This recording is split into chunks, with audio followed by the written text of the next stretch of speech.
ಬಂಧುಗಳೇ, ನಾನು ವಸಂತ್ ಕುಮಾರ್. ತುಳುನಾಡಿನ ಕಂಬಳ ರಾಜ್ಯ ಅಲ್ಲ, ವಿಶ್ವಮಟ್ಟದಲ್ಲಿ ಕೂಡ ಬಹಳಷ್ಟು ಹೆಸರುವಾಸಿಯಾದ್ದು.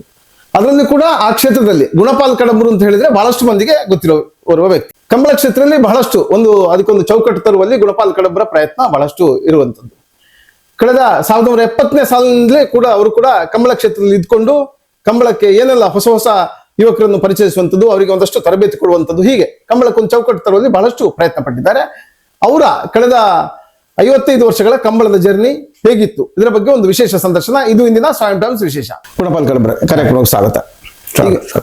ಈಗ ತಮಗೆ ವಯಸ್ಸು 71, ಹಿರಿಯ ವಯಸ್ಸು. ಕಂಬಳ ಕ್ಷೇತ್ರದಲ್ಲಿ ಬಹಳಷ್ಟು ಸಾಧನೆ ಮಾಡಿದ್ರಿ. ಹೇಗೆ ಆರಂಭ ಆಯ್ತು, ಎಲ್ಲಿಂದ ಆರಂಭ ಆಯ್ತು ತಮ್ಮ ಜರ್ನಿ? ನಾನು ಸ್ನಾತಕೋತ್ತರ ಪದವಿ ಮಾಡುವಾಗ ನಮ್ಮ ಗುರುಗಳು ಜಿಶಂ ಪರಮಶಿವಯ್ಯ ಅಂತಿದ್ರು. ಅವರು ಒಂದು ದಿವಸ ಹೇಳಿದರು, ನಿಮ್ಮ ದಕ್ಷಿಣ ಕನ್ನಡ ಉಡುಪಿ ಜಿಲ್ಲೆಯಲ್ಲಿ ಯಕ್ಷಗಾನ ಮತ್ತೆ ಕಂಬಳಕ್ಕೆ ಒಳ್ಳೆಯ ಭವಿಷ್ಯ ಇದೆ, ಆದರೆ ಅದನ್ನು ಸ್ವಲ್ಪ ಮೇಲ್ಮಟ್ಟಕ್ಕೆ ತರಬೇಕು, ಕ್ಷೇತ್ರ ಕಾರ್ಯದ ಮೂಲಕ ಅದನ್ನು ಪರಿಚಯಿಸುವಂತ ಕೆಲಸ ಮಾಡಬೇಕು. ಪ್ರಥಮ ವರ್ಷದಲ್ಲಿ ನಾನು ಯಕ್ಷಗಾನ, ಕರ್ನಾಟಕ ಯಕ್ಷಗಾನದ ಪಕ್ಷಿ ನೋಟ ಅನ್ನೋದ್ರ ಮೇಲೆ ಒಂದು ಪ್ರಬಂಧ ಮಂಡಿಸಿದೆ. ಅದು ಬಹಳ ಮೆಚ್ಚುಗೆಯನ್ನು ಪಡೆಯಿತು. ಎರಡನೇ ವರ್ಷಕ್ಕೆ ಎಲ್ಲ ಬರುವಾಗ ನನಗೆ ಗಿರೀಶ್ ಕಾರ್ನಾಟರ ನಾಟಕದ ಬಗ್ಗೆ ಒಂದು ಅವಲೋಕನ ಮಾಡಿದ್ವಿ. ಈ ಕ್ಷೇತ್ರ ಕಾರ್ಯ ಮಾಡುವಂತ ಸಂದರ್ಭ ಹೇಗೆ ಬಂತು ನನಗೆ, ಅಥವಾ ನಾನು ಕಂಬಳಕ್ಕೆ ಭಾಗವಹಿಸುವಂತ ಅವಕಾಶ ಹೇಗೆ ಸಿಕ್ಕಿತು ಅಂತ ಕೇಳಿದರೆ, 1970 ಫೆಬ್ರವರಿ 3ನೇ ತಾರೀಕಿಗೆ ಕಾರ್ಕಳ ತಾಲೂಕಿನ ಬಜಗೋಳಿಯ ಪೇಟೆಯ ಬದಿಯಲ್ಲಿ ಸ್ವರ್ಗೀಯ ಧರ್ಮರಾಜ್ ಜೈನಿ ಮತ್ತೆ ಗುಣಪಾಲ್ ಜೈನಿ ಅವರ ಒಂದು ನೇತೃತ್ವದಲ್ಲಿ ಒಂದು ಹೊಸದಾದಂತಹ ಕೆರೆಯನ್ನು ನಿರ್ಮಾಣ ಮಾಡಿ 130.30 ಮೀಟರ್ ಉದ್ದದ ಕೆರೆಯನ್ನು ನಿರ್ಮಾಣ ಮಾಡಿ ಅದಕ್ಕೆ ಲವಾಕುಶ ಅಂತ ಹೆಸರಿಟ್ಟು, ಅದರಲ್ಲಿ ಆವರೆಗೆ ಇಲ್ಲದೆ ಇದ್ದಂತಹ ನೇಗಿಲು ಮತ್ತೆ ಅಡ್ಡಹಲಿಗಿನ ವಿಭಾಗವನ್ನು ಸೇರಿಸಿ 4 ವಿಭಾಗಗಳಲ್ಲಿ ಕಣಹಲಿಗೆ, ಹಗ್ಗ, ಅಡ್ಡಹಲಿಗೆ, ನೇಗಿಲು ವಿಭಾಗಕ್ಕೆ ಪವನ ಬಹುಮಾನಗಳನ್ನಿಟ್ಟು ಟಿಕೆಟ್ನ ಕಂಬಳವಾಗಿ ಪ್ರಾರಂಭ ಮಾಡಿದ್ರು. ಆ ಸಂದರ್ಭದಲ್ಲಿ ಬಹಳಷ್ಟು ಹೆಸರುವಾಸಿ ಆಗಿತ್ತು ಆ ಕಂಬಳ ಬಹಳ ಹೆಸರುವಾಸಿ ಆಗಿತ್ತು. ನಾನು ಅದಕ್ಕೆ ಹೇಗೆ ಪ್ರವೇಶ ಮಾಡುವುದಕ್ಕೆ ಅವಕಾಶ ಸಿಕ್ಕಿತ್ತು ಅಂತ ಕೇಳಿದ್ರೆ, ನಾನು 1969ನೇ ಇಸವಿಯಲ್ಲಿ ನಾನು ಓದ್ತಾ ಇರುವಾಗಲೇ ಫೈನಲ್ ಇಯರ್ ಡಿಗ್ರಿಯಲ್ಲಿ ಇರುವಾಗ 2 ಸಬ್ಜೆಕ್ಟ್ ಉಳಿದಿತ್ತು, ಸೆಕೆಂಡ್ ಇಯರ್ ಇದ್ದು. ಅಕ್ಟೋಬರ್ 16ಗೆ ನನಗೆ ರಿಪಬ್ಲಿಕ್ ಡೇ ದೆಹಲಿ ಗಣರಾಜ್ಯೋತ್ಸವದಲ್ಲಿ ಭಾಗವಹಿಸುವುದಕ್ಕೆ ಮೊದಲನೆಯ ಆಯ್ಕೆಗೆ ಅದೇ ದಿವಸ ಅವಕಾಶ ಬಂತು. ನಾನು ಪ್ರಾಚಾರ್ಯರ ಹತ್ರ ಕೇಳಿದಾಗ ಹೇಳಿದ್ರು, ಸರ್ ಏನ್ ಮಾಡ್ಲಿ ಅಂತ ಕೇಳಿದಾಗ, ಯು ಸೆಲೆಕ್ಟ್ ದ ಬೆಸ್ಟ್ ಅಂತ ಹೇಳಿದ್ರು. ನಾನು ಪರೀಕ್ಷೆ ಬಿಟ್ಟೆ. ದೆಹಲಿಯ ಗಣರಾಜ್ಯೋತ್ಸವದ ಫಸ್ಟ್ ಇದಕ್ಕೆ ಸೆಲೆಕ್ಷನ್ಗೆ ಹೋದ. 4 ಸೆಲೆಕ್ಷನ್ ಉಂಟು. ಅದರಲ್ಲಿ ಮೊದಲೊಂದು 25 ಜನ 28 ಜನ ಇದ್ರೆ ಕೊನೆಗೆ 6 ಜನ ಮಾತ್ರ ಬೇಕಾಗುದು. ಆ ಸೆಲೆಕ್ಷನ್ಗೆ ಹೋದ್ರಿಂದ ನನಗೆ 1.5 ತಿಂಗಳು ಮತ್ತೆ ನನಗೆ ಡೆಲ್ಲಿಯಲ್ಲಿ ಬೇಕಾಯ್ತು. 1969ನೇ ಇಸ್ವಿಯಲ್ಲಿ ದೆಹಲಿಯ ಗಣರಾಜ್ಯೋತ್ಸವ ಪೀರಿಯಡ್ ನಲ್ಲಿ ಭಾಗವಹಿಸುವಂತ ಅವಕಾಶ. ಆ ಸಂದರ್ಭದಲ್ಲಿ ರಾಷ್ಟ್ರಪತಿಯವರಿಂದ, ಪ್ರಧಾನಮಂತ್ರಿ ಅವರಿಂದ ಔತಣಕೂಟದಲ್ಲೆಲ್ಲ ಭಾಗವಹಿಸುವಂತ ಯೋಗ ಭಾಗ್ಯ ಸಿಕ್ಕಿತು. ಒಳ್ಳೆಯ ಯೋಗ. ಆದ್ರೆ ಈ ಕಡೆ ಕಾಲೇಜಿಗೆ 1.5 ತಿಂಗಳು ಇಲ್ಲದೆ ಇದ್ದದ್ರಿಂದ ಫೈನಲ್ ಇಯರ್ನ 8 ಸಬ್ಜೆಕ್ಟ್ ಉಳಿತು. ಒಟ್ಟು 10 ಸಬ್ಜೆಕ್ಟ್ ಆಯ್ತು. ನಾನು ಎಲ್ಲ ಗಡ್ಡ ಬಿಟ್ಟೆಲ್ಲ ತಿರುಗಿಕೊಂಡು ಓದ್ತಾ ಇರುವಾಗ ಹೇಳ್ತಾ ಇದ್ರು, ನೋಡಿ ಹುಚ್ಚರಾಗಿ ಇವತ್ತು ತಿರುಗ್ತಾ ಇದ್ದಾನೆ ಅಂತ. ಅದೃಷ್ಟವಶಾತ್ ಪ್ರಯತ್ನ ಮಾಡಿದೆ. ನನಗೆ ಸ್ನೇಹಿತರೆಲ್ಲ ಸಹಕಾರ ಕೊಟ್ಟು ಆ ದಿನಗಳಲ್ಲಿ ಫಸ್ಟ್ ಕ್ಲಾಸ್ನಲ್ಲಿ ಪಾಸ್ ಆಯ್ತು. ಆಗ ನನಗೆ 1 ವರ್ಷ ರೆಸ್ಟ್ ಬೇಕಿತ್ತು. ನನಗೆ ಅಷ್ಟು ಟಯರ್ಡ್ ಆಗಿದ್ದೆ ನಾನು. ಹಾಗೆ ಅಂತೇಳಿ ಅಜಕಾರಿನ ಜ್ಯೋತಿ ಹೈಸ್ಕೂಲ್ನಲ್ಲಿ ನಾನು ಉದ್ಯೋಗಕ್ಕೆ 1 ವರ್ಷ 70ನೇ ಜೂನ್ನಿಂದ 71ನೇ ಜುಲೈವರೆಗೆ ನಾನು ಅಲ್ಲಿದ್ದೆ. ವೃತ್ತಿ ಬದುಕು ಅಲ್ಲಿಂದ ಆರಂಭ ಆಯ್ತು. ಈ ಮಧ್ಯೆ ನಾನು ಬಿಡುವಾಗಿ ಇದ್ದಾಗ ಬಜಗೋಳಿಯ ಕಂಬಳವೂ ಪ್ರಾರಂಭ ಆ ಸಂದರ್ಭದಲ್ಲಿ. ನೀನ್ ಹೇಗೆ ಊರಿನಲ್ಲಿ ಇದ್ದಿ ಅಂತ ಹೇಳಿದ್ರೆ ಆ ಸಂದರ್ಭ ಆಗಿತ್ತು. ಆಗ ನಾನು ಬಜಗೋಳಿಯ ಕಂಬಳಕ್ಕೆ ಬರುವಾಗ ನಮ್ಮ ಗುರುಗಳು ಭುಜಬಲಿ ಬಂಗರು, ಆಗ ಸ್ವಲ್ಪ ಸೀನಿಯರ್ಸ್ ಇದ್ರು, ಅವರು ಇದರಲ್ಲೆಲ್ಲ ವಿವರಣೆ ಎಲ್ಲ ಕೊಡಲು ಬೇರೆ ಬೇರೆ ಕಂಬಳಗಳ ಪಾತ್ ಅಂತೇಳಿ ನನಗೆ ಮೈಕ್ ಕೊಟ್ಟರು ಅವರು. ಆ ಹೊತ್ತಿಗಾಗಲೇ ನಾನು ರಾಜ್ಯ ಮಟ್ಟದ ಎಲ್ಲ ಭಾಷಣ ಸ್ಪರ್ಧೆಗಳಲ್ಲಿ, ವಿಶ್ವವಿದ್ಯಾನಿಲಯಗಳಲ್ಲಿ ಭಾಗವಹಿಸಿದ ಅನುಭವ ಇದ್ದದ್ರಿಂದ ನನ್ನದೇ ಆದಂತ ದಾಟಿಯಲ್ಲಿ ನಾನು ಮಾತಾಡ್ಲಿಕ್ಕೆ ಶುರು ಮಾಡಿದೆ. ಜನ ಅದನ್ನು ಸ್ವೀಕರಿಸಿದ್ರು. ನನಗೆ ಕೂಡ ನಾನು ಕ್ಷೇತ್ರ ಕಾರ್ಯ ಮಾಡಿದ್ರ ಒಂದು ಪ್ರಯೋಜನವೂ ಕೂಡ ಈ ಸಂದರ್ಭದಲ್ಲಿ ದೊರಕಿತ್ತು. ನಾನು ಕಂಬಳದಲ್ಲಿ ಏನೇನು ಅನ್ವೇಷಣೆ ಮಾಡಬೇಕು ಅನ್ನೋದನ್ನ ಆ ಸಂದರ್ಭದಲ್ಲಿ ಯೋಚನೆ ಮಾಡ್ತಾ ಹೋಗ್ತಾ ಇದ್ದೆ. 10 ವರ್ಷಗಳು ಕಳೆದ ನಂತರ ಜೂನಿಯರ್ ವಿಭಾಗ ಅಂತ ಪ್ರಾರಂಭ ಮಾಡಿದ್ರು. ಅಷ್ಟರವರೆಗೆ ಜೂನಿಯರ್ ಕಿರಿಯ ವಿಭಾಗ ಅಂತ ಇರಲಿಲ್ಲ, 6 ಹಲ್ಲು ಅದಕ್ಕಿಂತ ಕೆಳಗಿನ ಇದರಲ್ಲಿ. ಆಮೇಲೆ ಅದೇ ವರ್ಷ ಒಂದು ಕೋಣಗಳಿಗೆ ಸನ್ಮಾನದ ಕಾರ್ಯಕ್ರಮವು ಕೂಡ ನಡೀತು 10ನೇ ವರ್ಷದಲ್ಲಿ. ನಿಟ್ಪಳ್ಳಿ ಜೀವನರಾರಿಗರ ಜಯ ಗೋಪಾಲ ಕೋಣಗಳಿಗೆ ಅವತ್ತು ಆ ವೇದಿಕೆಯಲ್ಲಿ ಸನ್ಮಾನ ಕೂಡ ನಡೀತು. ಈ ಎಲ್ಲ ಸಂದರ್ಭಗಳಿಗೂ ಕೂಡ ಅದು ಟಿಕೆಟ್ನ ಕಂಬಳವಾಗಿ ಇತ್ತು. ಯಾಕಂದ್ರೆ ಆ ಉದ್ದೇಶ ಏನಿತ್ತು ಅಂತ ಕೇಳಿದ್ರೆ, ದಿಡಿಂಬಿರಿಯ ಧ್ವಜಸ್ತಂಭಕ್ಕೆ ತಾಮ್ರದ ಹೊದಿಕೆಯನ್ನು ಮಾಡುವ ಉದ್ದೇಶದಿಂದ ಟಿಕೆಟ್ನ ಧಾರ್ಮಿಕ ಉದ್ದೇಶಗಳು ಕೂಡ ಇತ್ತು. ಧಾರ್ಮಿಕ ಉದ್ದೇಶ ಇತ್ತು. ಇದಕ್ಕೆಲ್ಲ ಶ್ರೀ ಕ್ಷೇತ್ರ ಧರ್ಮಸ್ಥಳದ ಪೂಜ್ಯ ವೀರೇಂದ್ರ ಹೆಗಡೆಯವರ ಆಶೀರ್ವಾದ ಇದ್ದದ್ರಿಂದ ಅವರು ಹೆಚ್ಚಾಗಿ ಭಾಗವಹಿಸ್ತಾ ಇದ್ರು. ಸ್ವತಃ ಬಹುಮಾನ ಪವನನ್ನು ಕೂಡ ಅವರು ಕೊಡ್ತಾ ಇದ್ದಂತ ದಿನಗಳದು. ಹಾಗೆ ಈ ಬಜಗೋಳಿಯ ಕಂಬಳದಿಂದಾಗಿ ಇದರಿಂದ ಪ್ರಭಾವಿತರಾಗಿ ಹಳದಂಗಡಿಯಲ್ಲಿ ವೀರೇಂದ್ರ ಸುರೇಂದ್ರ ಅಂತ ಕಂಬಳ ಪ್ರಾರಂಭ ಆಯಿತು.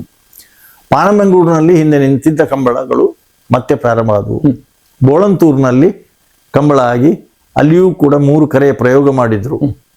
ಆಮೇಲೆ 80ನೇ ಇಸ್ವಿಯಲ್ಲಿ ಸರಿಸುಮಾರಿಗೆ ಮಿಜಾರ್ನಲ್ಲಿ ಆನಂದ ಆಳ್ವಾರ್ ಅವರು ಕೋಟಿ ಚೆನ್ನಯ್ಯ ಅಂತ ಜೋಡು ಕರೆ ಕಂಬಳವನ್ನು ಮಾಡಿ 10 ವರ್ಷ ಯಶಸ್ವಿಯಾಗಿ ನಿರ್ವಹಿಸಿದ್ರು. ಈ ಕಂಬಳ ಜನಾಕರ್ಷಣೆಯನ್ನು ಪಡಿತಾ ಇದ್ದ ಹಾಗೆ ಸಾಂಪ್ರದಾಯಿಕ ಕಂಬಳವು ಕೂಡ ಹಳೆ ಬೇರು ಹೊಸ ಚಿಗುರು ಅಂತೇಳಿ ಹಳತನ್ನು ಉಳಿಸಿಕೊಂಡು ಹೊಸತನ್ನು ಸೇರಿಸಿಕೊಂಡು ಮುಲ್ಕಿ ಸೀಮೆಯ ಅರಸು ಕಂಬಳ, ಆಯ್ಕಳ ಭಾವದ ಕಾಂತಾಬಾರೆ ಬುಧಾಬಾರ ಕಂಬಳ, ಅಥವಾ ನಮ್ಮ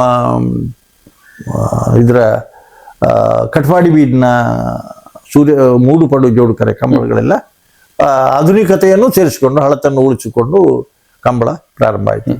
ನಂತರದಲ್ಲಿ ಈ ಕಂಬಳದ ಬಗ್ಗೆ ಹೆಚ್ಚು ಆಕರ್ಷಣೆ ಬಂತು. ಬಜಗೋಳಿಯ ಕಂಬಳದಲ್ಲಿ ಮೊದಲನೇ ವರ್ಷದ ಸ್ಪರ್ಧೆಯಲ್ಲಿ ಹಗ್ಗ ಹಿರಿಯ ವಿಭಾಗದಲ್ಲಿ ಕುಡುಮೂರು ಆದಪ್ಪ ಚೌಟ್ರದ್ದು ಮತ್ತೆ ಕಂಕನಾಡಿ ರಾಮಪ್ಪ ಪೂಜಾರಿ ಅವರ ಕೋಣಗಳು ಹಗ್ಗ ಹಿರಿಯ ವಿಭಾಗದಲ್ಲಿ ಒಂದು ಸಲ ಈಕ್ವಲ್ ಬಂದದ್ರಿಂದ ಮತ್ತೆ ಕಂಬಳವನ್ನು ಮುಂದುವರಿಸುವುದಕ್ಕೆ ಕತ್ತಲ ಆವರಿಸುವುದರಿಂದ ಬೆಳಕಿನ ವ್ಯವಸ್ಥೆ ಇರಲಿಲ್ಲ. ಹಾಗಾಗಿ ಕತ್ತರಿ ಬಹುಮಾನ ಅಂತ, ಇದು ಕತ್ತರಿ ಬಹುಮಾನ ಅಂದ್ರೆ ಎಡಕೈಯನ್ನು ಮೇಲೆ ಹಿಡಿದು ಕೆಳಗೆ ಬಲಕೈಯನ್ನು ಕೆಳಗೆ ಮಾಡಿಕೊಂಡು ಒಟ್ಟಿಗೆ ಇಬ್ಬರಿಗೂ ಬಹುಮಾನ ಕೊಡುವಂತದ್ದು. ಯಾಕಂದ್ರೆ ಸಮಾನ ಬಹುಮಾನಕ್ಕೆ ತುಳುವಿನಲ್ಲಿ ಕತ್ತರಿ ಬಹುಮಾನ ಅಂತ ಕಂಬಳದಲ್ಲಿ ಭಾಷೆಯಲ್ಲಿ ಇದು ಈಗಿನ ಬಹಳಷ್ಟು ಮಂದಿಗೆ ಇದರ ಮಾಹಿತಿ ಇಲ್ಲ. ಕತ್ತರಿ ಬಹುಮಾನ ಕೊಟ್ಟು ಮರು ವರ್ಷದಿಂದಲೇ ಟ್ಯೂಬ್ಲೈಟ್ ನ ಅನ್ವೇಷಣೆ ಆಯ್ತು ಕಂಬಳಕ್ಕೆ. ಆ ಟ್ಯೂಬ್ಲೈಟ್ ನ ಅನ್ವೇಷಣೆ ಆದ ನಂತರ ಆಗ ಬಜಗೋಳಿಯ ಕಂಬಳದಲ್ಲಿ ಟಾಂಕಿ ಎಲ್ಲ ನೀರಿನ ವ್ಯವಸ್ಥೆ ಇರಲಿಲ್ಲ. ಕಾರ್ಕಳ ವೆಂಕಟರಮಣ ದೇವಸ್ಥಾನದ ರಾಮಲಕ್ಷ್ಮಣ ಅಂತೇಳಿ ದೊಡ್ಡ ಅಂಡೆಗಳಿತ್ತು. ಆ ಅಂಡೆಗಳನ್ನು ತಂದು ಅದಕ್ಕೆ ನೀರಿನ ವ್ಯವಸ್ಥೆಯನ್ನು ಮಾಡುವಂತದ್ದು, ಶುಚಿರ್ಜಾತ ಭೋಜನದ ವ್ಯವಸ್ಥೆ, ಭೋಜನ ಆಗ ಅಡಿಗೆಗೆ.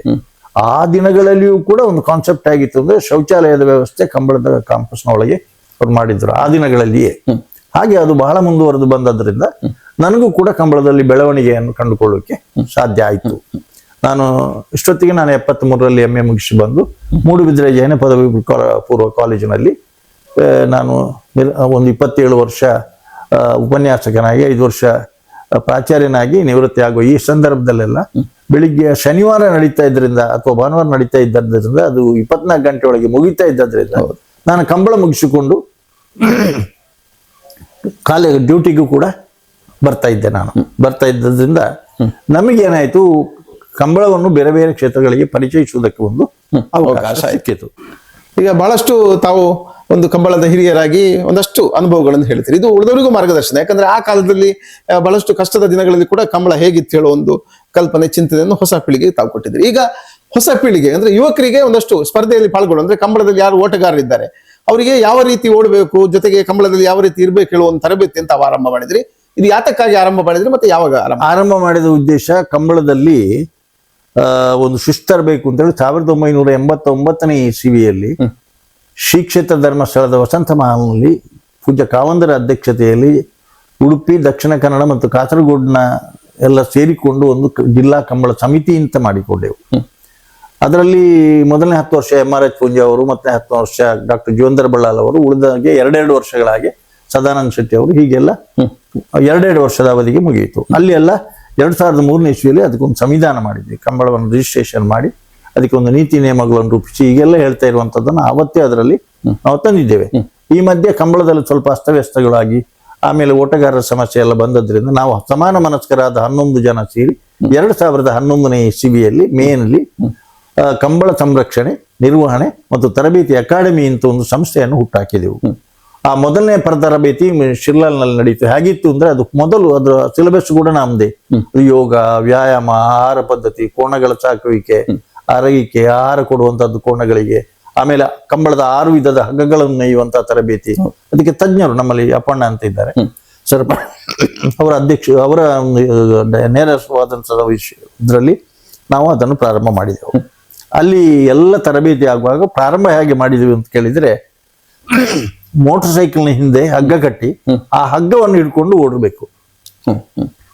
ಈ ಮೊದಲ ಬ್ಯಾಚಿನಲ್ಲಿ ಆ ರೀತಿ ತರಬೇತಿ ಪಡೆದವರಲ್ಲಿ ನಮ್ಮ ಮಿಜಾರಫ್ಸತ್ವರ ಶ್ರೀನಿವಾಸ ಗೌಡರು ಕೂಡ ಮೊದಲನೇ ಬ್ಯಾಚಿನವರು. ಆಗ ಅನೇಕ ಜನ 6 ಬ್ಯಾಚ್ ಮಾಡಿದ್ವಿ ನಾವು. ತರಬೇತಿಯನ್ನು ಮೇಯರ್ನಲ್ಲಿ ಮಾಡಿದ್ವಿ. ಮತ್ತೆ ಹಾಗೆ 5 ವರ್ಷಗಳ ಕಾಲ ಮೇಯರ್ ಲವಕುಶ ಕ್ರೀಡಾಂಗಣದಲ್ಲಿ ಮಾಡಿ 6ನೇ ವರ್ಷ ನಾವು ಮೂಡುಬಿದಿರೆಯಲ್ಲಿ ಅದನ್ನು ಮಾಡಿದ್ವಿ. ವ್ಯವಸ್ಥೆಗಳು ಇಲ್ಲಿ ಉಳ್ಕೊಳ್ಳಿಕ್ಕೆಲ್ಲ ಆರಾಮಾಗಿದೆ ಅಂತ ಹೇಳಿ. ಹಾಗಾಗಿ ಇವತ್ತು 6 ಬ್ಯಾಚಿನಲ್ಲಿ ಬಂದ ವಿದ್ಯಾರ್ಥಿಗಳಿಂದಾಗಿ, ಆ ಸ್ಟೂಡೆಂಟ್ಸ್ ಇಂದಾಗಿ ಇವತ್ತು ಕಂಬಳದಲ್ಲಿ ಪ್ರಥಮ ಓಟಗಾರರಾಗಿ ಇರುವಂತಹ ಎಲ್ಲ ಹೆಚ್ಚಿನ ಒಂದು 80% ಶೇಕಡ 60% 80% ಅವರು ನಮ್ಮ ಕಂಬಳ ಓಟಗಾರರಿದ್ದಾರೆ. ಉತ್ತಮ ಶಿಕ್ಷಣ ಸಿಗುವಾಗ ಆಯ್ತು. ಆಮೇಲೆ ಅವರಿಗೆ ಜೀವನಾಧಾರ ಆಯ್ತು. ನಾವು ಕಂಬಳಕ್ಕೆ ಯಾವುದೇ ಒಂದು ಪೈಸೆ ಎಂಟ್ರಿ ಫೀಸ್ ತಗೊಂಡಿಲ್ಲ. ಕೊಡುವವರು ದಾನ ಕೊಡ್ತಾರೆ. 1-2 ಲಕ್ಷ ಆಗ್ತಿದೆ, 7 ಲಕ್ಷ ರೂಪಾಯಿ ಖರ್ಚಿದೆ ಅದಕ್ಕೆ. ಉಳಿದನ್ನು ನಾವು ಆತ್ಮೀಯ ಬಂಧುಗಳು ಮತ್ತೆ ಹೆಚ್ಚು ಮೇಜರ್ ಶೇರ್ 1-2 ಲಕ್ಷದಷ್ಟು ಪ್ರತಿ ವರ್ಷವೂ ಕೂಡ ನಾವು ಕಂಬಳಕ್ಕೆ ಹಾಕ್ತಾ ಬಂದಿದ್ದೇವೆ. ಹಾಗಾಗಿ ಇವತ್ತು ಕಂಬಳದಲ್ಲಿ ಓಟಗಾರರು ಮತ್ತೆ ಯಾವಾಗ ಮಾಡ್ತೀರಿ ಅಂದ್ರೆ ನಮ್ಗೆ 25 ಜನ ಬೇಕಾದ್ರೆ ಇಂಟರ್ವ್ಯೂಗೆ 219 ಜನ ಬಂದರು. ಹೌದು. ಹಾಗಾಗಿ ಅದರಲ್ಲಿ ಪಾರದರ್ಶಕತೆ, ಇನ್ಫ್ಲುಯೆನ್ಸ್ಗೆ ಅವಕಾಶ ಇಲ್ಲದೆ ಅವರ ಅರ್ಹತೆಯ ಆಧಾರದ ಮೇಲೆ ನಾವು ಆಯ್ಕೆ ಮಾಡಿದ್ರಿಂದ, ಅವರಿಗೆ ಸೂಕ್ತವಾದ ತರಬೇತಿ ಕೊಟ್ಟದ್ರಿಂದ, ತರಬೇತಿ ಕೊಟ್ಟ ತಕ್ಷಣವೇ ಅವರು ಪರಿಪೂರ್ಣರಾಗುವುದಿಲ್ಲ. ಅವರಿಗೂ ಕೂಡ ಆಸಕ್ತಿ ಬೇಕು. ಶುರಿಗೆ ಒಳ್ಳೆ ಕೋಣಗಳನ್ನು ಕೊಡುವುದಿಲ್ಲ ಅವರು. ಈಗ ಓಟಗಾರ ಅಂತ ಆದ್ಮೇಲೆ ಕಾರ್ ಇಟ್ಕೊಂಡು ಮನೆ ಬಾಗಿಲಿಗೆ ಬರ್ತಾರೆ.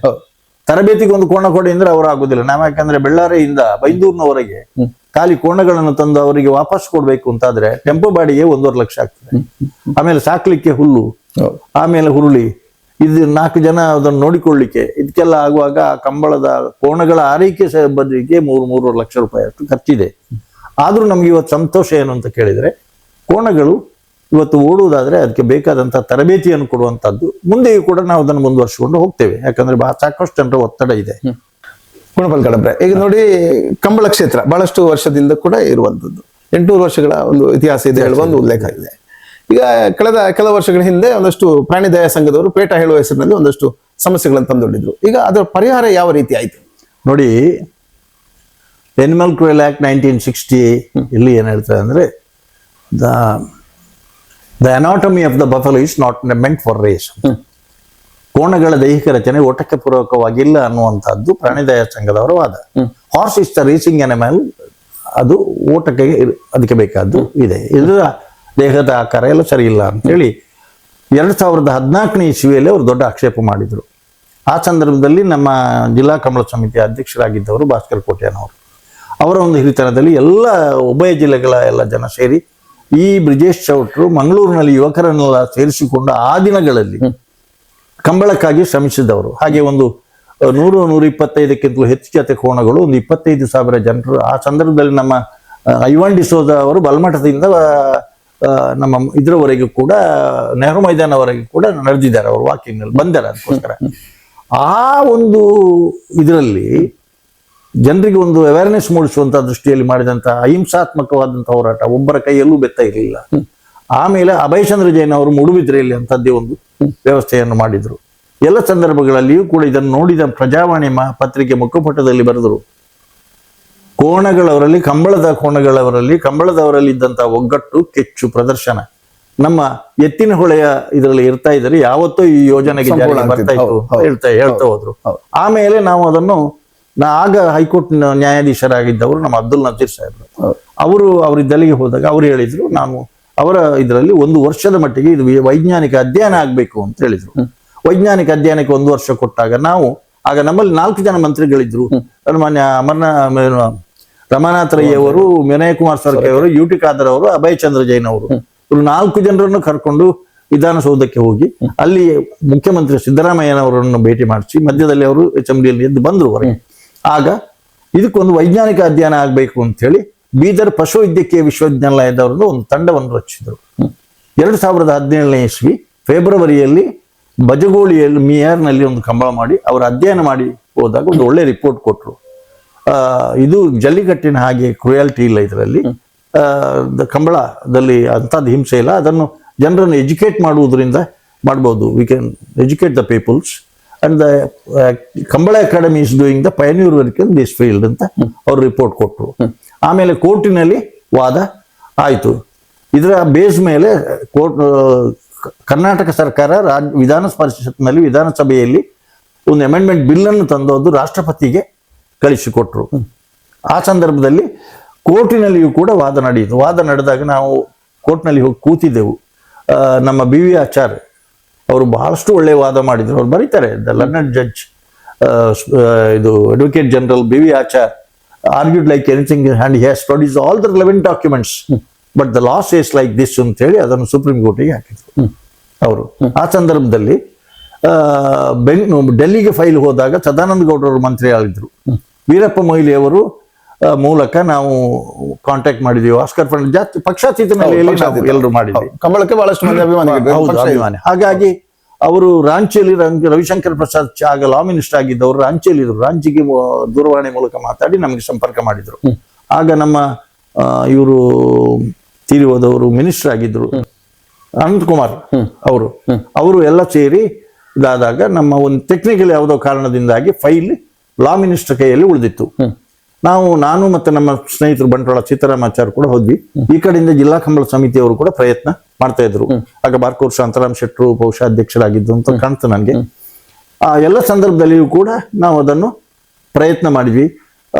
ಸಂಪ್ರದಾಯ ಕಂಬಳದವ್ರದ್ದು ಈಗಿನ ಅಡ್ವೊಕೇಟ್ ಜನರಲ್ ಆಗ ಸೀನಿಯರ್ ಕೌನ್ಸಿಲ್ ಆಗಿದ್ರು, ಅವರಿದ್ದಲ್ಲಿಗೆ ಹೋಗಿ ಸಂಪ್ರದಾಯ ಕಂಬಳದ ಬಗ್ಗೆ ಅವರು ಪ್ರೆಸೆಂಟೇಷನ್ ಮಾಡಿ ಕೊನೆಗೆ ಲಾ ಮಿನಿಸ್ಟರ್ನಿಂದ ಹೋಮ್ ಮಿನಿಸ್ಟರ್ ಅಲ್ಲಿವರೆಗೆ ಫೈಲ್ ಮುಟ್ಟಿಸುವವರೆಗೆ ಮತ್ತೆ ಒಂದೆರಡು ದಿವಸ ನಾವು ಅಲ್ಲಿ ಡೆಲ್ಲಿಯಲ್ಲೇ ನಿಂತು ಅದನ್ನು ಮತ್ತೆ ಅವರು ಸುಪ್ರೀಂ ಕೋರ್ಟಿಗೆ ಏನಾಯ್ತು ಅಂತ ಕೇಳಿದ್ರೆ 5 ಜಡ್ಜಸ್ ಬೆಂಚಿಗೆ ಹಾಕಿದ್ರು. 5 ಜಡ್ಜಸ್ ಬೆಂಚಿನಲ್ಲಿ ಕ್ರುಯಾಲಿಟಿ ಇಲ್ಲದೆ ಇದನ್ನು ಮಾಡಬಹುದು ಅನ್ನುವಂಥ ಅಷ್ಟು ಕ್ರುಯಾಲಿಟಿ ಇಲ್ಲ ಅಂತ ಒಂದು ತೀರ್ಮಾನ ಬಂದು ಕೆಲವೊಂದು ಕಂಡೀಷನ್ಸ್ ಹಾಕಿ, ಅಂದ್ರೆ ಇಷ್ಟು ಉದ್ದ ಇರಬೇಕು, ಆಮೇಲೆ ಏನಾದರೂ ಪ್ರಾಣಿಗಳ ಮೇಲೆ ಟಾರ್ಚರ್ ಆಗಬಾರ್ದು, ಅದಕ್ಕೆ ವೆಟರ್ನರಿ ಡಿಪಾರ್ಟ್ಮೆಂಟ್ ಕೂಡ ನೋಡಿಕೊಳ್ಬೇಕು, ಮತ್ತೊಂದು ಇನ್ನೊಂದು 10-12 ಕಂಡೀಷನ್ಸ್ ಹಾಕಿ ಕಂಬಳ ನಡೆಸಲಿಕ್ಕೆ ಕೊಟ್ಟರು. ಸೊ ಹಾಗಾಗಿ 1 ವರ್ಷ ನಿಂತಿದ್ದ ಕಂಬಳ 1 ವರ್ಷ ನಾವು ಬೆತ್ತ ಹಿಡಿಯದೇ ಕಂಬಳ ಕೂಡ ಮಾಡಿದ್ದೇವೆ. ಹೀಗಾಗಿ ನಮಗೆ ಈಗ ಅವಕಾಶ ಸಿಕ್ಕಿದೆ. ಈ ಅವಕಾಶದಲ್ಲಿ ನಾವು ಪ್ರಾಣಿ ಹಿಂಸೆಗೆ ಅವಕಾಶ ಕೊಡದೆ, ಹಿಂಸೆ ನಾವು ಓಡಿಸುವಾಗ ಹೊಡೆಯುವುದು ಬೇರೆ, ಕ್ರೌರ್ಯ ಪ್ರದರ್ಶನ ನಂತರ ಬೇರೆ, ಅದಕ್ಕೆ ಅವಕಾಶ ಕೊಡದಾಗಿ ಸಾಕಷ್ಟು ಎಚ್ಚರವನ್ನು ನಾವು ಕೊಡ್ತಾ ಇದ್ದೇವೆ. ಹಾಗಾಗಿ ಪೇಟಾದವರ ಆ ಪ್ರಯತ್ನ ಈಗಲೂ ನಡೀತಾ ಉಂಟು, ಈಗಲೂ ನಡೀತಾ ಇದೆ ಅವರು. ಹಾಗಾಗಿ ಆ ಸಂದರ್ಭದಲ್ಲಿ ಕಂಬಳ ನಡೆಯುವುದಕ್ಕೆ ಎಲ್ಲರೂ ಸಹಕಾರ ಕೊಟ್ಟಿದ್ದಾರೆ. ನಿರಾಸೆ ಆದ್ದು ಕಂಬಳ ನಿಂತು ಅಂತ ಹೇಳಿದ ಸಂದರ್ಭ ನಿರಾಸೆ ಆದವರು ಸಾವಿರ ಅಲ್ಲ ಲಕ್ಷಾಂತರ ಮಂದಿ. ಯಾಕಂದ್ರೆ ಅಷ್ಟು ಅಭಿಮಾನಿಗಳಿದ್ರು, ಒಂದಷ್ಟು ನೆಗೆಟಿವ್ ಇದ್ರು, ಬೇಡ ಕಂಬಳ ಅಂತ ಒಂದು ಸ್ವಲ್ಪ ನೆಗೆಟಿವ್ ಇದ್ರು ಕೂಡ ಆಗ್ಬೇಕು ಹೇಳುವಂತ ಒಂದು ಕೂಗು ಬಹಳಷ್ಟು ದೊಡ್ಡ 5-6 ಸಾವಿರ ಜನ ನಿರುದ್ಯೋಗಿಗಳಾದ್ರು. ಹೌದಾ, ದೊಡ್ಡ ವಿಚಾರ. ಯಾಕಂದ್ರೆ ನಿರುದ್ಯೋಗ ಸಮಸ್ಯೆ ಅದರಿಂದ 6,000 ಮಂದಿ ಹೇಳಿದ್ರೆ ದೊಡ್ಡ ವಿಚಾರ. ಹೌದು. ಹಾಗಾಗಿ ಈಗ ಕಂಬಳ ಈಗ ಏನಾಗಿದೆ, ಮಾಧ್ಯಮದವರ ಕಾರಣದಿಂದಾಗಿ ಅಂತಾರಾಷ್ಟ್ರೀಯ ಖ್ಯಾತಿಯನ್ನು ಪಡೆದಿದೆ. ವರ್ಷದಿಂದ ವರ್ಷಕ್ಕೆ ಹೆಚ್ಚು ಕಂಬಳಗಳಾಗ್ತಾ ಇದೆ. ಬೆಂಗಳೂರಿನಲ್ಲಿಯೂ ಕೂಡ ಕಂಬಳ ಆಯ್ತು. ಆ ಕಂಬಳದ ಸ್ಥಳದ ಆಯ್ಕೆಯಿಂದ ಕಂಬಳ ನಡೆಯುವವರೆಗೆ 6 ಸಲ ನಾನು ಹೋಗಿದ್ದೆ ಅಲ್ಲಿಗೆ. ಆಮೇಲೆ ಕಂಬಳದ ಸಂದರ್ಭದಲ್ಲಿ 5 ದಿವಸ ನಾನು ಬೆಂಗಳೂರಿನಲ್ಲಿ ಉಳ್ಕೊಂಡಿದ್ದೆ. ಆಗ ಅಶೋಕ್ ಕುಮಾರ್ ರೈ ಅವರು, ನಮ್ಮ ಬಂಜಾರ ಪ್ರಕಾಶ್ ಶೆಟ್ಟಿ ಅವರು, ಆಮೇಲೆ ಗುಣನಂದನ್ ಶೆಟ್ಟಿ ಅವರು, ಗುರುಕಿರಣ್ ಅವರು, ಇವರೆಲ್ಲರೂ ಕೂಡ ನಮಗೆ ಬಹಳಷ್ಟು ಸಹಕಾರವನ್ನು ಆ ಸಂದರ್ಭದಲ್ಲಿ ಕೊಟ್ಟದ್ರಿಂದ ಅದು ಅತ್ಯಂತ ಯಶಸ್ವಿ ಕಂಬಳ ಅಂತ ಅನಿಸಿತು. ಹಾಗಾಗಿ ಈ ಮಾಧ್ಯಮಗಳಲ್ಲಿಯೂ ಕೂಡ ಇಂಟರ್ವ್ಯೂನಲ್ಲಿ ಕಂಬಳ ಹೇಗೆ ನಡೆದು ಬಂತು, ಮತ್ತೊಂದು ಇನ್ನೊಂದು ಅನೇಕ ಮಾಧ್ಯಮದ ಸಹಕಾರವು ಈಗ ಕಂಬಳ ನಡಿಬೇಕು ಅಂತಂದ್ರೆ ಮಾಧ್ಯಮದ ಸಹಕಾರ ಕೂಡ ಬಹಳಷ್ಟು ಬಹಳ ಪ್ರಚಾರದ ನಿಟ್ಟಿನಲ್ಲಿ ಅವರು ಎಲ್ಲ ಕಡೆ ಈಗ ಡಿಜಿಟಲ್ ವಾಹಿನಿಗಳು ಬಂದು ಮತ್ತೆ ನೇರ ಪ್ರಚಾರ ಇದೆಲ್ಲ. ಯಾಕಂದ್ರೆ ಹೊಸ ಪೀಳಿಗೆಗೆ ಈಗ ಏನಾಗಿದೆ ಅಂತ ಕೇಳಿದ್ರೆ, ಈಗ ತಾವು ಬಹಳಷ್ಟು ಅನುಭವ ಹೇಳಿದ್ರಿ, ಇದರಲ್ಲಿ ಒಂದಷ್ಟು ಮಾಹಿತಿ ಇದೆ, ಅಧ್ಯಯನ ಮಾಹಿತಿಗಿಂತ ಒಂದಷ್ಟು ಅಧ್ಯಯನ ಮಾಡಿ ಮಾಹಿತಿ ಕೊಟ್ಟು ಈಗ ಹೊಸ ಪೀಳಿಗೆ ಈಗ ಈ ಜನರೇಷನ್ ಗ್ಯಾಪ್ ಹೇಳುವಂತದ್ದು ಬಹಳಷ್ಟು ಮಂದಿಗೆ ಇದರ ಮಾಹಿತಿ ಇಲ್ಲ. ಕಂಬಳಕ್ಕೆ ಬರುವ ಕೆಲವು ಮಂದಿ ಏನಂತ ಕೇಳಿದ್ರೆ, ಒಟ್ಟು ಏನೋ ಕಂಬಳ ಇದೆ, ಅದ್ರಲ್ಲಿ ಹೋಗಿ ನಾವು ಏನೋ ಮಾತಾಡ್ಬೋದು, ಏನೋ ಆಗ್ಬೋದು ಹೇಳುವ ಒಂದು ಪ್ರಕ್ರಿಯೆ ಬರ್ತಾ ಇದೆ. ಹಾಗಾಗಿ ತಾವು ಹೇಳಿದ ಮಾಹಿತಿ ಬಹಳಷ್ಟು ಪೂರಕ. ಬಂಧುಗಳೇ, ಕಂಬಳ ಜೊತೆಗೆ ಅದರ ಸಂಪೂರ್ಣ ಮಾಹಿತಿಯನ್ನು ನಮ್ಮ ಹಿರಿಯರು ಗುಣಪಾಲ್ ಕಡಂಬರು ಒಂದಷ್ಟು ಮಾಹಿತಿಯನ್ನು ಹೇಳಿದ್ದಾರೆ. ನೀವು ಮುಂದಿನ ಪೀಳಿಗೆಗೂ ಕೂಡ ಇದೊಂದು ದಾರಿದೀಪ. ಯಾಕಂದ್ರೆ ಈಗ ಗುಣಪಾಲ್ ಕಡಂಬರು ಸುಮಾರು 79 ವಯಸ್ಸಿನ ಹಿರಿಯರು. ಈಗ ಅವರ ಅನುಭವವೇ ಒಂದು ಅಧ್ಯಯನ ಪುಸ್ತಕ ಅದು. ಹಾಗಾಗಿ ಈಗ ಮುಂದಿನ ಪೀಳಿಗೆ ಕೂಡ ಇದರ ಮಾಹಿತಿ ಬೇಕು. ಜೊತೆಗೆ ಕಂಬಳ ಹೇಳುವಂತ ಒಂದು ಕ್ಷೇತ್ರದಲ್ಲಿ ಸಾವಿರ ಲಕ್ಷಾಂತರ ಮಂದಿ ಬರ್ತಾರೆ. ಆಗ ನಾವು ಏನು ವೀಕ್ಷಕ ವಿವರಣೆಗಾರ ಇರ್ಬೋದು, ಜನ ಇರ್ಬೋದು, ನಾವು ನಮ್ಮ ಬದುಕಿನಲ್ಲಿ ನಮಗೆ ಪಾಠ ಏನು ಅಂತ ಕೇಳಿದ್ರೆ ಸ್ವಲ್ಪ ನಮ್ಮ ನಾಲಿಗೆ ಸರಿ ಇದ್ರೆ ನಾವೆಲ್ಲವೂ ಸರಿ ಅಂತ ಎಲ್ಲ ತಿಳ್ಕೊಂಡವರು, ಸಂಸ್ಕೃತಿ ಸಂಸ್ಕಾರ ಒಂದು ಬೆಳೆಸ್ಕೊಂಡು ಬಂದವರು ನಾವು. ಹಾಗೆ ಅದು ಇನ್ನೂ ಕೂಡ ಬೆಳಿಬೇಕು. ಜೊತೆಗೆ ಕಂಬಳ ಹೇಳುವಂತ ಕ್ಷೇತ್ರ ಕಳೆದ 800 ವರ್ಷಗಳಿಂದ ನಡೆದ ಒಂದು ಇತಿಹಾಸ ಇದೆ. ಅದು ಆ ಸಂದರ್ಭದಲ್ಲಿ ಧಾರ್ಮಿಕ ಆಗಿ ನಡೀತಾ ಬಂದ್ರು ಕೂಡ ಈಗ ಒಂದಷ್ಟು ಸ್ಪರ್ಧೆ ರೀತಿಯಲ್ಲಿ ಹೋಗ್ತಾ ಇದೆ. ಈ ಸ್ಪರ್ಧೆ ಆರೋಗ್ಯಕರ ಆಗಿರಬೇಕು. ಹಾಗಾಗಿ ಈ ನಿಟ್ಟಿನಲ್ಲಿ ನಿಮ್ಮ ಸ್ವಯಂ ಟೈಮ್ಸ್ ಇಂದಿನ ಸಂಪೂರ್ಣ ಸಂಚಿಕೆಯನ್ನು ರೂಪಿಸಿದೆ. ಅದರ ಜೊತೆಗೆ ನಮಗೆ ಬಹಳಷ್ಟು ಹೆಮ್ಮೆ, ಯಾಕಂದ್ರೆ ಗುಣಪಾಲ್ ಕಡಂಬರು ಹೇಳುವ ವ್ಯಕ್ತಿ ಓರ್ವ ಶಿಕ್ಷಕನಾಗಿ ಜೊತೆಗೆ ಶಿಕ್ಷಕ ವೃತ್ತಿಯ ಜೊತೆಗೆ ಕಂಬಳ ಕ್ಷೇತ್ರದಲ್ಲಿ ಓರ್ವ ಸಾಧನೆ ಮಾಡಿದ ಸಾಧಕ. ಅವರನ್ನು ನಿಮ್ಮ ಸ್ವಯಂ ಟೈಮ್ಸ್ ಇವತ್ತು ಸಂದರ್ಶನ ಮಾಡಿದೆ. ಇನ್ನಷ್ಟು ಸಂಚಿಕೆಗಳು ಮುಂದಿನ ದಿನಗಳಲ್ಲಿ ಬರಲಿಕ್ಕಿದೆ. ಇದು ಇಂದಿನ ಸ್ವಯಂ ಟೈಮ್ಸ್ ವಿಶೇಷ. ಮುಂದಿನ ಸಂಚಿಕೆಯೊಂದಿಗೆ ಮತ್ತೊಮ್ಮೆ ಭೇಟಿಯಾಗೋಣ. ನಮಸ್ಕಾರ.